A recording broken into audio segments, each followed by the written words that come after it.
Oi, pessoal. A aula de hoje então é sobre distúrbios de coagulação. Meu nome é Alexandre Baumgarten, doutorando em epidemiologia pela URGS. Essa aula então ela foi realizada por mim e pela professora Fernanda Franco em parceria. E vamos tentar falar um pouco mais sobre essa complexidade que é trabalhar com a coagulação sanguínea, envolvendo principalmente os aspectos da odontologia. Começar trabalhando um pouco o conceito de coagulação. O organismo ele conta com um mecanismo vital contra as perdas excessivas de sangue, então que é a coagulação, no qual nos auxilia na interrupção das hemorragias, fechando os vasos sanguíneos abertos e, portanto, impedindo que o sangue extravase. Uma vez que o nosso corpo ele está sujeito a sofrer traumatismos que podem romper vasos sanguíneos, o mecanismo de coagulação ele pode ser considerado como um fator de defesa natural.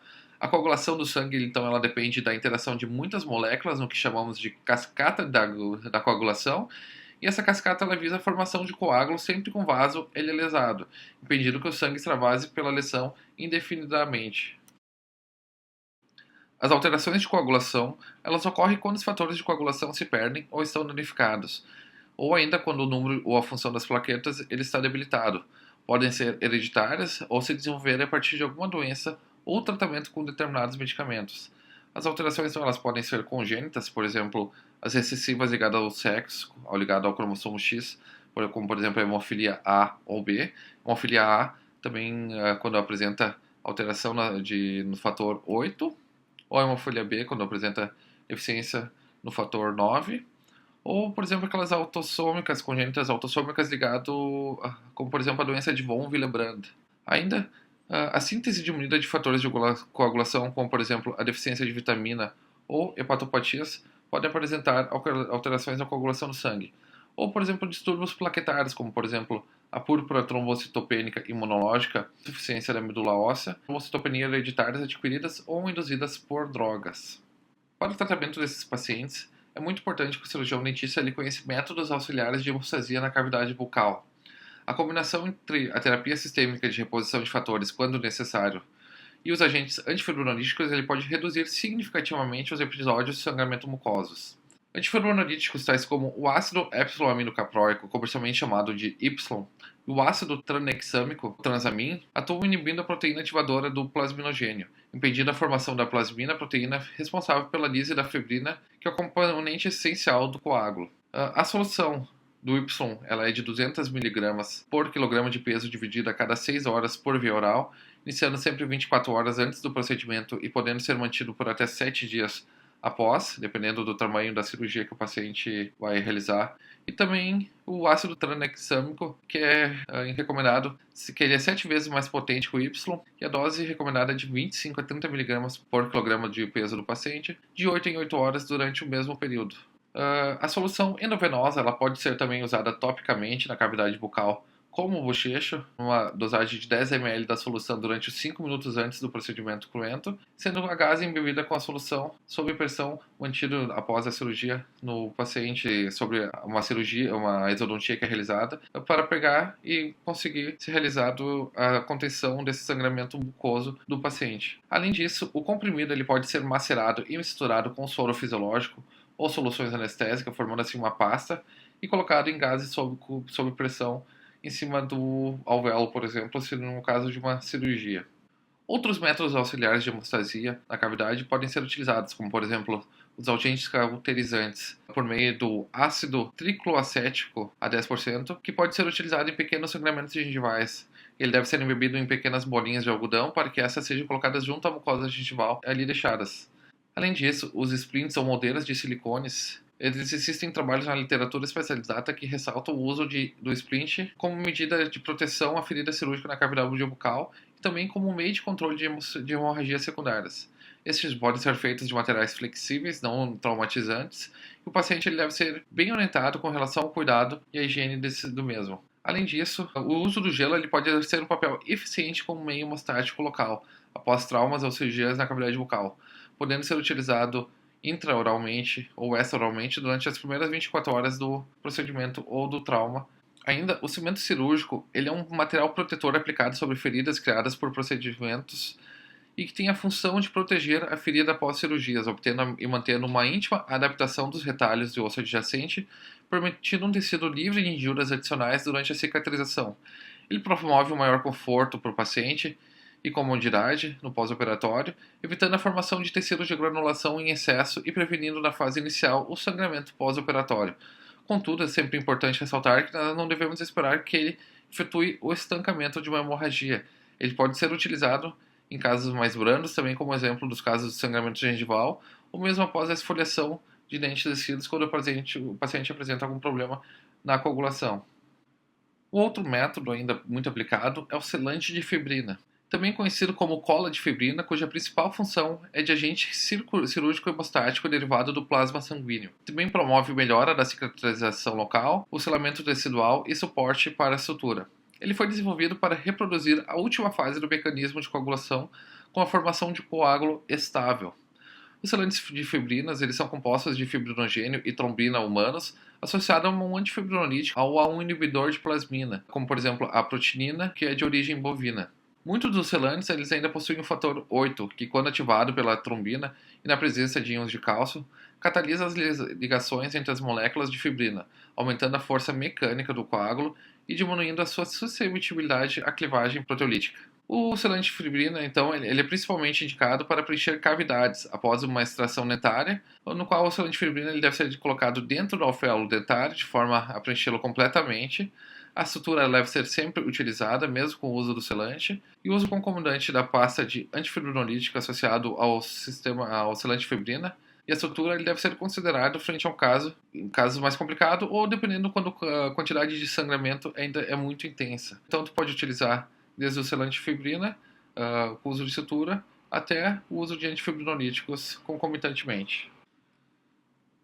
Para o tratamento desses pacientes, então, vamos dar algumas dicas que a gente utiliza aqui no consultório para o tratamento deles, como, por exemplo, realizar uma adequada e rigorosa anamnese, visando conhecer o grau e o tipo de doença, e se tem alterações de coagulação, assim como suas comorbidades associadas, ou verificando ainda a existência de possíveis doenças ou tratamentos com interferência na coagulação, como, por exemplo, hepatopatias, alterações renais, tratamentos oncológicos, ou o uso de anticoagulantes, como, por exemplo, o ácido valproico, além de que sempre solicitar exames complementares para procedimentos invasivos.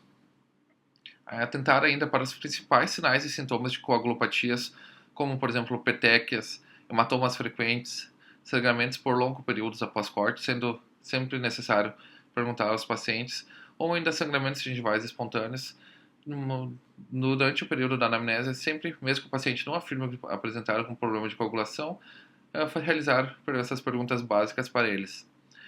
Realizar ainda o contato com um médico hematologista e considerar a necessidade do uso de fatores de coagulação, se necessário, né, dependendo do grau e do tipo de doença que o paciente apresentar. Sendo que a prescrição de antifibrinolítico ou vitamina K ou transfusão de concentrato de plaquetas, além de fatores locais de hemostasia, deve ser considerado caso o médico hematologista indique. Considerar ainda as condições sociais e de entendimento do usuário para a adesão do paciente aos cuidados do pós-operatório, evitar o atendimento prolongado e com múltiplas e complexas intervenções cruentas, realizar ainda os procedimentos odontológicos de acordo com cada técnica, cuidados e materiais para controle do sangramento. É de extrema importância ainda elaborar um plano de tratamento avaliando o tamanho do procedimento e considerando as condições locais do serviço, a possibilidade de atenção neste local ou em um nível maior de complexidade e a posse de materiais de equipamentos para prevenir e evitar possíveis intercorrências após uma cirurgia, por exemplo. Exames complementares são fundamentais para esses pacientes e, sempre que possível, quando alterados os exames de sangue, postergar o tratamento odontológico eletivo do paciente coagulopata, encaminhando para o controle médico. Exames complementares laboratoriais, conforme o procedimento a ser realizado nesse tipo de doença, compreende principalmente o hemograma com plaquetas, com variações quantitativas e qualitativas das hemácias, leucócitos e plaquetas, e o coagulograma. Quando a contagem de plaquetas, as intervenções cirúrgicas odontológicas ósseas, por exemplo, exodontias de dentes inclusos, ou outras cirurgias maiores, elas devem ser realizadas com uma contagem de plaquetas mínima de 80 mil por milímetro cúbico de sangue. Cirurgias odontológicas menores podem ser realizadas com uma contagem de plaqueta acima de 50 mil por milímetros cúbicos. Alguns protocolos indicam valores inferiores a esses, mas eu recomendo que sejam referenciados a atenções terciárias ou a serviços especializados com suporte, se necessário, caso ocorra algum problema mais grave. Interromper a terapia anticoagulante expondo dessa maneira o paciente a um risco desnecessário de tromboembolismo não é uma atitude cautelosa, quando a literatura ela já aponta que é seguro realizar a maioria dos procedimentos que nós cirurgiões realizamos sem o risco de hemorragias graves. Mas isso quando o índice normatizado internacional, também conhecido como INR, estiver dentro dos níveis terapêuticos adequados. Então, o que é o INR? Como são usados diferentes tipos de fator tissular na obtenção do TP, a Organização Mundial da Saúde ela preconizou o uso do Índice Internacional Normalizado, conhecido como INR ou também IIN, para padronizar mundialmente o resultado obtido durante o teste. O INR, então, ele nada mais é do que o TP corrigido a padrões mundiais, sendo que quem faz uso de anticoagulantes orais ele é avaliado praticamente mensalmente somente pelo INR. As recomendações de alguns autores para os procedimentos cirúrgicos odontológicos indicam que para exodontia simples, ou quando mínimo sangramento ele é esperado, um INR menor que 4 ele é aceitável. Para casos de sangramento moderado, cirurgias de terceiros molares ou exodontias múltiplas, o INR ele deverá ser reduzido em casos onde a hemorragia é maior, ela é esperada. Um INR assim menor que 3 ele é indicado. Entretanto, quando o INR ele estiver acima de 5, cirurgias é aconselhável não serem realizadas devido ao sangramento. Para anestesia, é indicado utilizar técnicas infiltrativas com vasoconstritores, evitando a técnica de bloqueio do tronco alveolar inferior devido à possibilidade de sangramento na região retromolar, com presença de trismo ou risco de asfixia. E se ocorrer algum hematoma pós-anestésico, indicar o uso de gelo no local por 20 minutos com intervalos de 20 minutos de repouso durante as primeiras 24 horas. Esses são os principais fatores que a gente tem que avaliar no uso das técnicas anestésicas para esses pacientes. Segundo o Manual de Atendimento Odontológico a pacientes com coagulopatias hereditárias, é recomendado o uso de fatores de coagulação no tratamento odontológico para alguns procedimentos, como por exemplo a anestesia do bloqueio alveolar inferior, entre outros, para o tratamento periodontal, sendo que abrange tanto curetagem periodontal e outros procedimentos mais invasivos, devendo-se associar antifibrinolíticos e outros medicamentos locais de hemostasia, ou por exemplo a exodontia, no qual é necessário então associar terapias de reposição de fatores de coagulação a outros métodos de hemostasia local para tratamentos endodônticos, restauradores protéticos ou ortodônticos, além de tratamentos preventivos. Não é indicado então o uso de fatores de coagulação. Para procedimentos de raspagem, alisamento e polimento radicular ou outros procedimentos restauradores, eles devem ser realizados conforme a técnica tradicional e, se necessário, se aparecer sangramento, eles podem ser controlados com o uso de, por exemplo, da compressão de gás embebida em antifibrinolíticos, com o uso de cimento cirúrgico, ainda com a administração de antifibrinolítico bioral ou selante de fibrina, que pode ser empregado naqueles casos em que se apresentem bolsas periodontais mais profundas. Para procedimentos cirúrgicos, devem sempre considerar a complexidade com a necessidade de preparo prévio e posterior do paciente com antifibrinolíticos, o esquema de reposição de fatores de coagulação, transfusão de plaquetas ou administração de outras formas de controle de sangramento local e ou sistêmico, assim como a necessidade de profilaxia antibiótica quando o paciente apresenta uma comorbidade que assim o faça necessário, deve ser sempre pensada. Realizar a sutura com a máxima aproximação das bordas e, se necessário, aplicar o selante de fibrina e outras substâncias hemostáticas deve ser pensado. Aplicar gelo local e cuidados extensivos no pós-operatório ainda é indicado para procedimentos cirúrgicos, bem como passar um controle e recomendações rigorosas do pós-operatório ao paciente. E, se for o caso, proceder à manutenção do uso tópico de antifibronítico por no mínimo 7 dias. Para controle de hemorragias, é indicado realizar a limpeza e a identificação, quando o sangramento é muito abundante, da área sangrenta, remover o coágulo desorganizado formado naquele local e exercer o controle do sangramento com a remoção da sutura e curetagem alveolar ou do tecido de granulação com posterior tamponamento local. Ressuturar, aplicar o selante de fibrina, aplicar outros bem hemostáticos locais, tais como antifibrinolíticos, esponja de colágeno ou fibrina mais trombina, ou membrana hemostática absorvível também é indicado, além da proteção da região com cimento cirúrgico ou por meio de splints. Consultar o médico ou hematologista, visto que muitas vezes só o cuidado local não é suficiente para o controle do sangramento, também é indicado em casos mais graves. E consultas frequentes de manutenção, como para o controle de placa, e atentar para o risco de hemorragias pós-operatória e o acompanhamento do território quando o paciente ele é encaminhado para centros de especialidades odontológicas também é indicado. Muito cuidado deve ser realizado na prescrição de medicamentos, em que o cirurgião dentista então ele não deve prescrever medicamentos que interfiram na coagulação, como por exemplo aspirina, butazona, diclofenaco e derivados. Os nomes comerciais mais comuns são representados abaixo: AS, o ácido acetil salicílico, o analgesim, o aspirina prevent, entre outros. E drogas que podem ser utilizadas em pacientes com coagulopatias são apresentadas abaixo.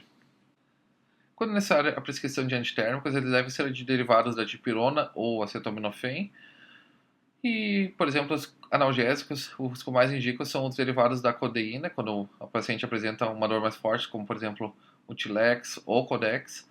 Ainda quanto ao uso de anti-inflamatórios, o ibuprofeno ele é muito indicado. Esse quadro ele foi adaptado por mim, então, do tratamento de coagulopatias. Ele é um quadro muito esclarecedor, assim, que pode ser utilizado muito bem na prática clínica. Então, pessoal, nessa breve aula sobre distúrbios de coagulação, eu espero que vocês tenham aprendido um pouco mais, tenham conhecido um pouco mais sobre como o cirurgião dentista ele pode atuar quando há uma complicação dessas doenças. Espero que vocês tenham aprendido um pouco mais e até a próxima aula, então.